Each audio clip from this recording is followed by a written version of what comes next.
Уважаеми дами и господа, имам удоволствието да поканя на сцената автора на книгата "Говори космосът" Стамен Стаменов. Аз няма да бъда многословен, но ще сложа пунктуални акценти на най-важната работа, на най-важните проблеми и най-вече ще сложа акценти, които ще паднат, може би, точно както и умрука се изсипва точно там, където трябва. Тук, защото нашето съзнание спи. Много сме заспали, много сме изостанали.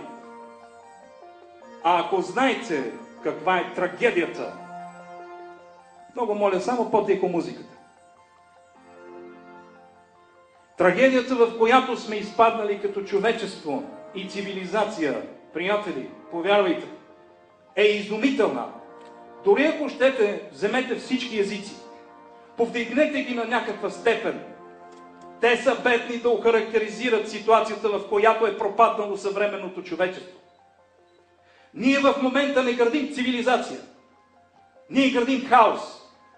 Ние в момента, никога преди това, никога до сега, ситуацията на планетата в глобален, екологичен и в духовен аспект никога не са били така жестоки. Никога планетата Земя не е била изправена на ръба, като биосфера. Ние има опасност да си отидем само за един миг. И това не го казват ясновидци, не го казват контактьори, не го казват феномени.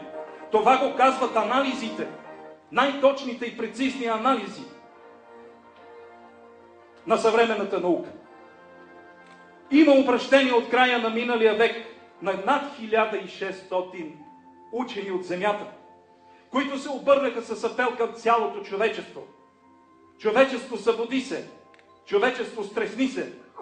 Само глобалните проблеми, които са от така наречения тривиален характер, ни стигат. Казвам в книгата, висят като дамоклев меч. Много по-жестоко, много по-опасно. Аз посетих така наречената най-развита страна в съвременния свят, Съединените американски щати. Честно казано, най-развита в материален аспект и обратното. Другата страна на скачения съд го няма. Ако направиме образна картина, че духовното и материалното са два скачени съда, материалното, ако е тук на такава висота, духовното е много, много ниско. Там няма духовност, приятели. Аз за това се върнах. Върнах се заради това, че получих просто заповед. Ясно, точно. Аз имам музикална памет, има място слушане.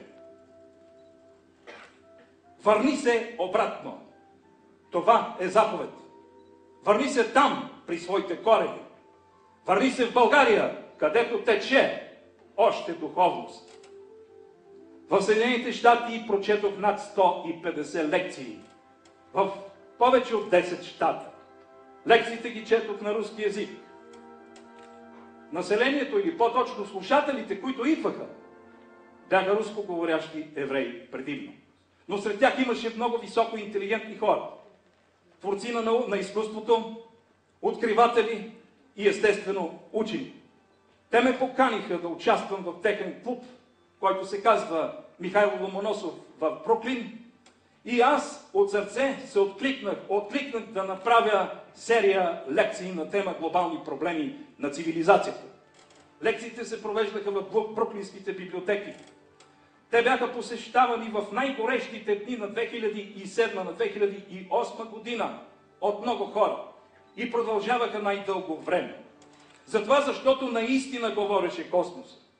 Получи се така, че руските учени, или по-точно рускоговорящите учени, не бяха чували за глобални проблеми, които са разгледани в тази книга. А това са глобални проблеми, за които много малко се говори днес. Има абсолютно затъмнение по отношение на тези глобални проблеми, пред които човечеството наистина е нещастно. Не случайно е подчертано. Обстоятелствата, ситуацията на планетата са стигнали до там, че ние дорител да се турим по качество нашите технико-технологични възможности като цивилизация в никакъв случай няма да можем да си помогнем. Погледнете колко е крехка нашата цивилизация. Гръмна един вулкан и почти всичко се срива.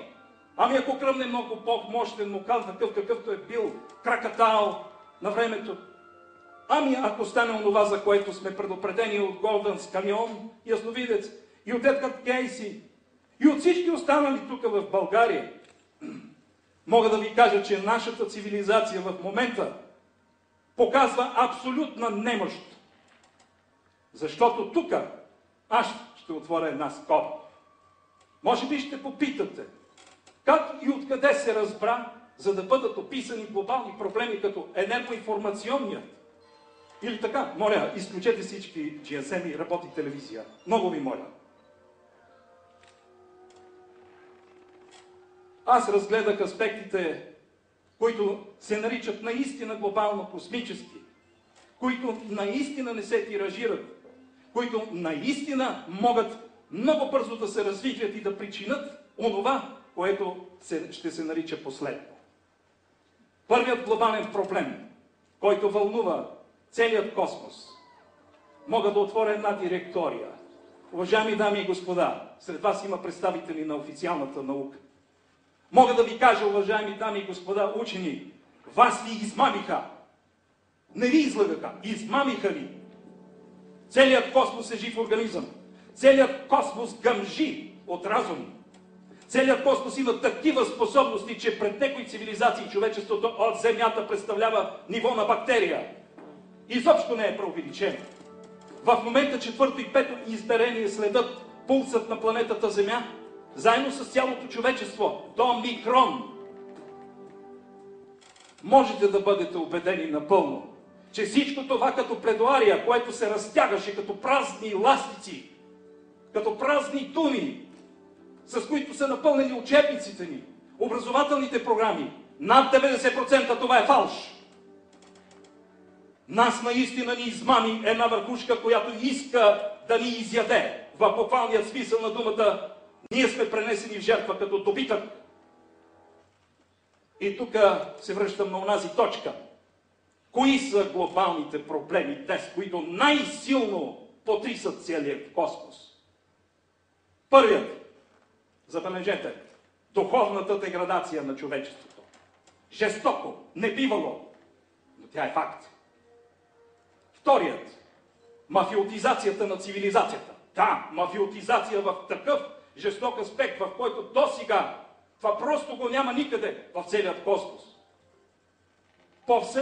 Повсеместно по етажите човечеството деградира духовно и се мафиотизира светкавично. Цели държави в момента, от върха на пирамидата на управлението до долу, са мафиотизирани. Следващ глобален проблем – енергоинформационен. Енергоинформационен глобалният проблем е наистина потресаващ. Тук става въпрос вече за наука. Тук става въпрос за инструментариум и методология, която на нас ни липсва.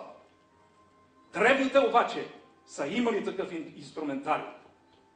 Те са говорили за така наречената матрица на планетата Земя.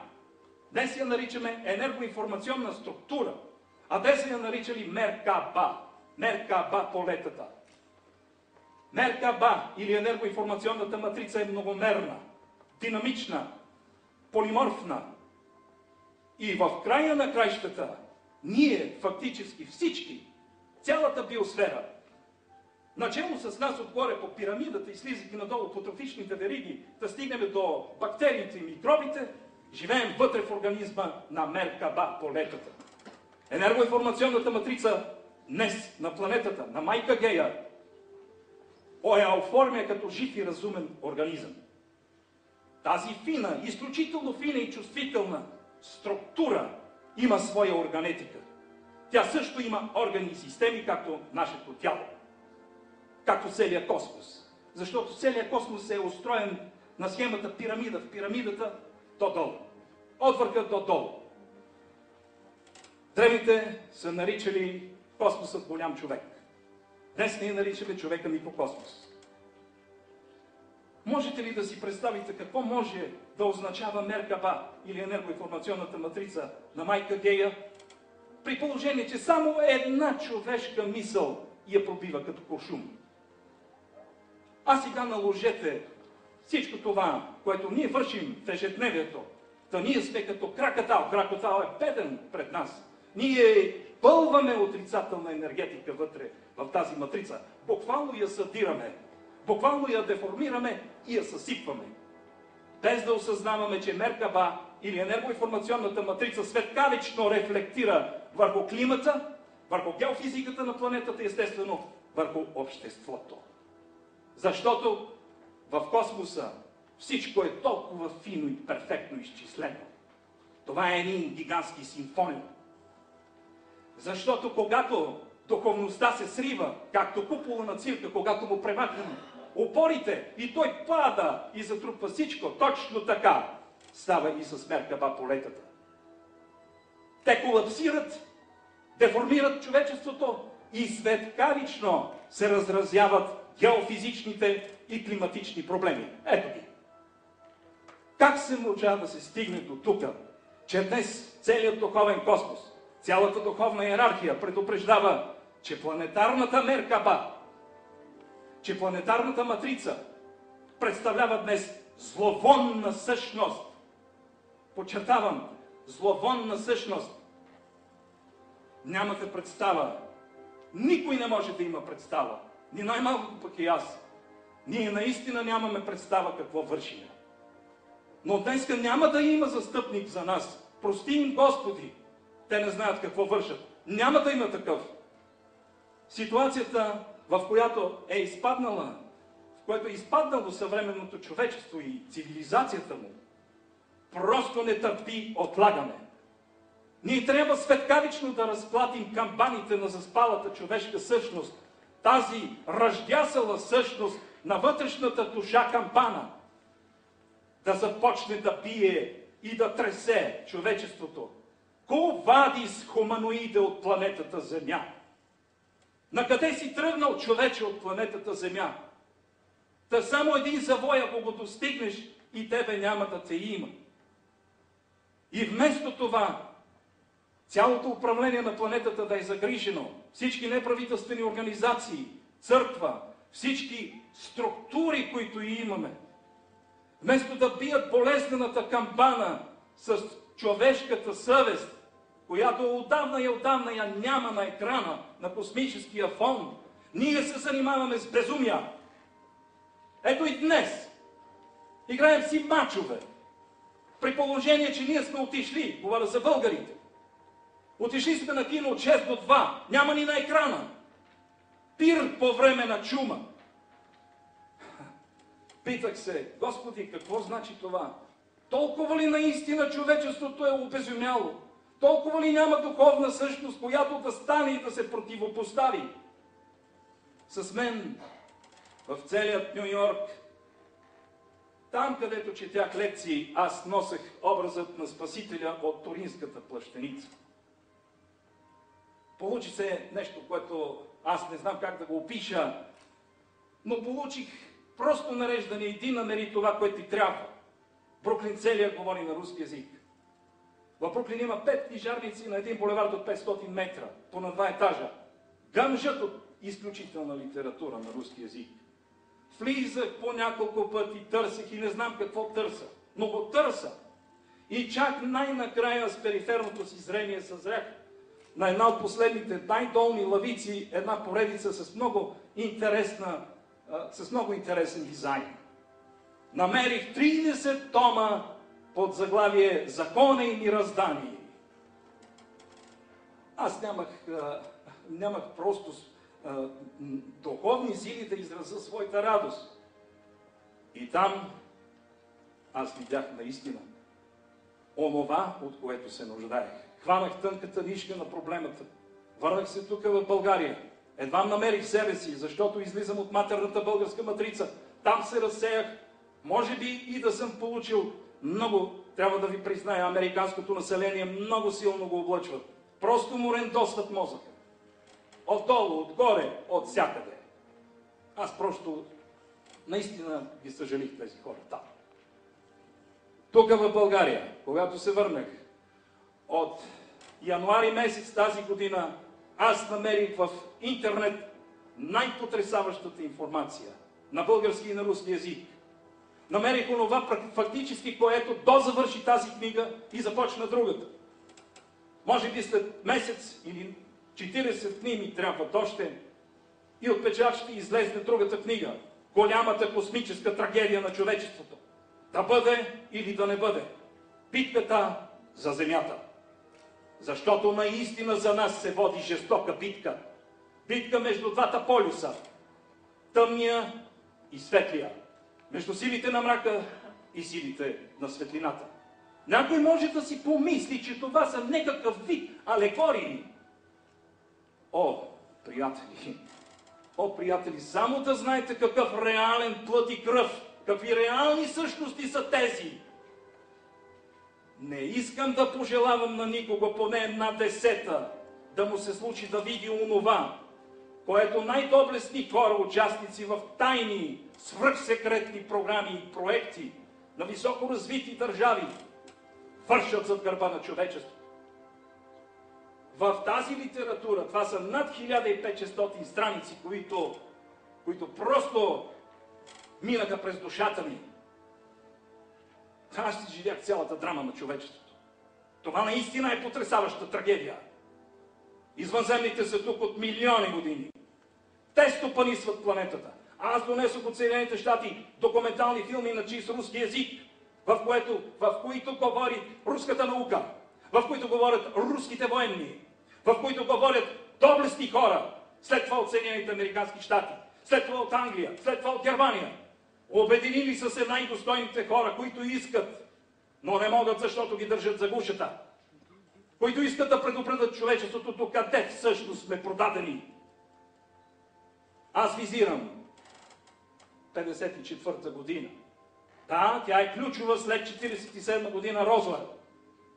54-та година американската администрация в лицето на Дуайт Айзенхауер подписа едно, може би не едно, а най-позорното споразумение с представителите на най-деградиралата раса в Млечния път. Роботите от съзвездие Орион, от двете дзети, дзета Ретикюли и дзета Сети. Дошли са тук, хванали са ни за гушата и манипулират човечеството страшно по цялата линия на фронта, отгоре до долу. Няма да представя каква жестока манипулация е онова, което ние наричаме суперкосмически технологии. Да те владеят цялата планета, планетарна сфера за тях е компютър. Това е една друга величина, за която говори институт в Флорида, който се занимава с моделиране на енергоинформационната матрица на планетата или по-точно с създаване на така наречената имагинерна наша действителност. Там излезнаха учени, които казаха, ние живееме като измислени същества в една имагинерна реалност. Там плува нашето съзнание. И затова не можем да се приземим, за да проанализираме наистина какво представлява биосферата, какво представлява пространство-времето около нас в този тримерна реалност. Затова там е казано, ние този свят нито го признаваме, т.е. нито го познаваме като реалност, нито сме го усетили като същност. Защото се оказва, че нашето съзнание е изключително силно зашеметено.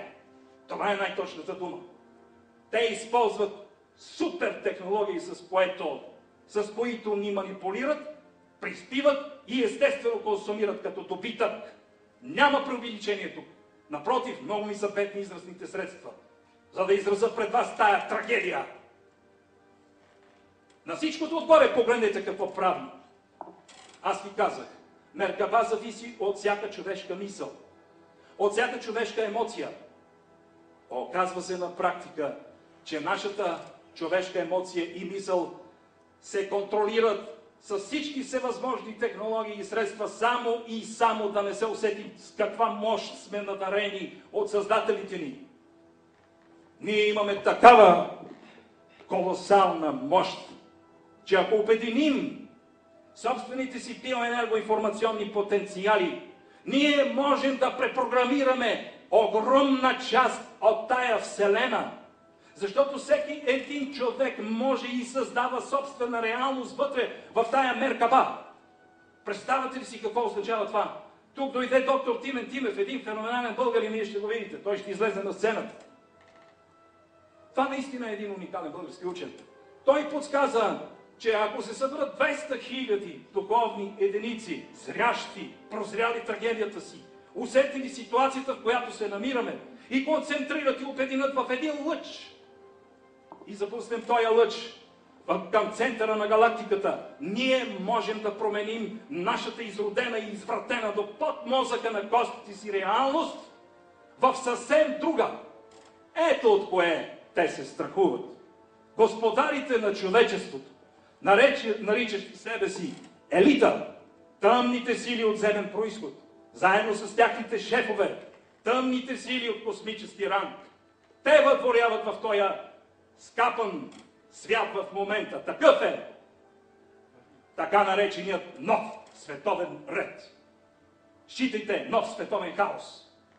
Главната цел е, понеже в момента битката е за човешкото съзнание, те нямат тия способности, които ние имаме. Те нямат емоция, те нямат душа. Те са роботи.